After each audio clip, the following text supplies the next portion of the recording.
Provavelmente nós tivemos a reforma tributária mais longa da história da humanidade. Eu digo isso porque após 30 anos de discussões no Congresso Nacional e depois de ter passado na mão de vários governos, enfim, a conclusão da reforma tributária aconteceu na Câmara dos Deputados. Os deputados aprovaram em primeiro e segundo turno o texto da nossa reforma tributária, que já tinha passado pela própria Câmara dos Deputados e, como foi muito modificado ali no Senado, acabou voltando para análise da Câmara dos Deputados. Agora, concluído todo esse rito da votação, a reforma ela vai para a promulgação, o que tornará o texto parte da nossa Constituição Federal. Agora, o ponto principal da nossa reforma tributária para mim é a questão da simplificação, ou seja, a transformação de 5 tributos, que no caso aí seria o ICMS, ISS, IPI, PIS e COFINS, em 2 tributos. Então, a gente transformaria esse 5 no IBS, que é o Imposto sobre Bens e Serviços, e no CBS, que é a Contribuição sobre Bens e Serviços. E também seria criado ali o Imposto Seletivo. Lembrando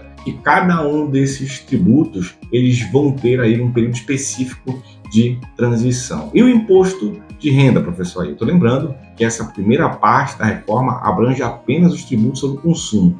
Depois nós teremos a segunda parte, que vai tratar especificamente da reforma sobre a renda. Mas agora eu quero te mostrar os 4 pontos principais da nossa reforma tributária. Então nós temos aí a criação do nosso IVA, que é o Imposto sobre o Valor Agregado, que no nosso caso aqui será um IVA dual. E por que IVA dual? Porque nós teremos primeiramente PIS, COFINS e IPI, que serão substituídos ali pela Contribuição sobre Bens e Serviços, que é o CBS, que será de competência do governo federal. E depois nós teremos o nosso ICMS e ISS sendo unificados em um só imposto, que no caso seria aí o IBS, que é o Imposto sobre Bens e Serviços, que terá uma gestão compartilhada entre estados e municípios. Agora, um ponto importante é que com o IVA, os impostos eles não serão cumulativos ao longo da cadeia de produção. Mas como é que isso funciona, Ailton? Exemplo, quando uma loja comprar um par de sapatos da fábrica, ela vai pagar imposto somente sobre o valor que foi agregado na fábrica. Não paga, por exemplo, imposto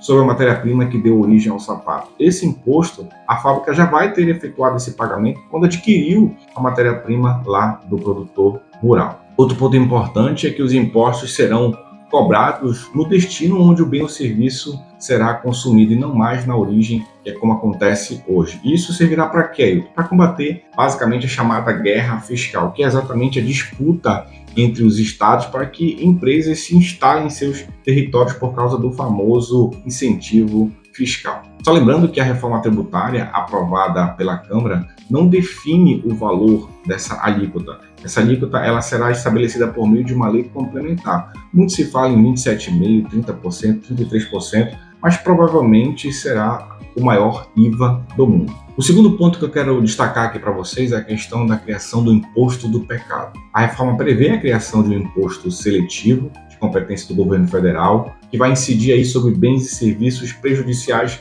à saúde e ao meio ambiente. E seria, por exemplo, ali cigarros e bebidas alcoólicas. Por isso que esse imposto é apelidado de imposto do pecado. Esse tributo ele será cobrado em uma única fase da cadeia e não incidirá sobre exportações e operações com energia elétrica e também telecomunicações. Terceiro ponto que eu acho que é importante ressaltar aqui é a questão da cesta básica e do cashback. O texto manteve a criação de uma cesta básica nacional de alimentos ali isento de tributos. Pela proposta, as alíquotas previstas para o IVA federal e o IVA estadual e municipal serão reduzidas a 0 para esses produtos na cesta básica, mas também teremos uma lei complementar que vai definir quais serão ali os produtos destinados à alimentação humana que farão parte da cesta básica. Existe também a possibilidade de criação futura ali por meio também de uma lei complementar do chamado cashback, que é a devolução de impostos para uma classe social específica. E o objetivo desse cashback é exatamente reduzir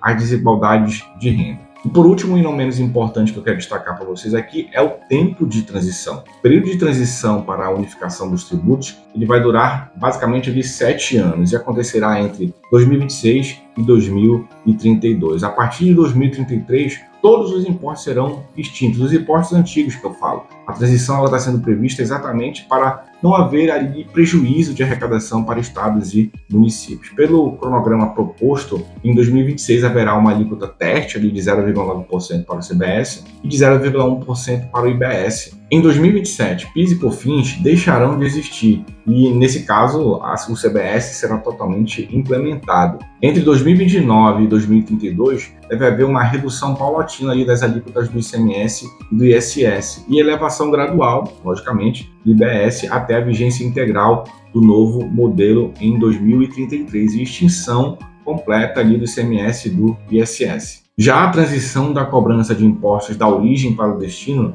deve acontecer em 50 anos, ou seja, de 2029 até 2078. Agora, nós, contadores, com certeza teremos mais trabalho, mas também vejo a reforma tributária sendo uma grande oportunidade para a classe contábil.